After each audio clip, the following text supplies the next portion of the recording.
Hi everyone, welcome back to another episode from Gaming for Beginners. In today's video, we will be learning how to change language in Garena Free Fire game.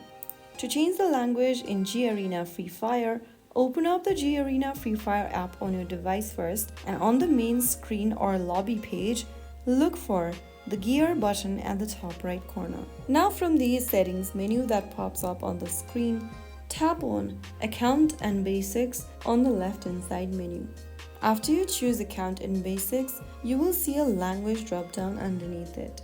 Tap on it and then you will see a list of available languages. Select your preferred language from the list and then click on OK. The game will then restart to apply the new language change.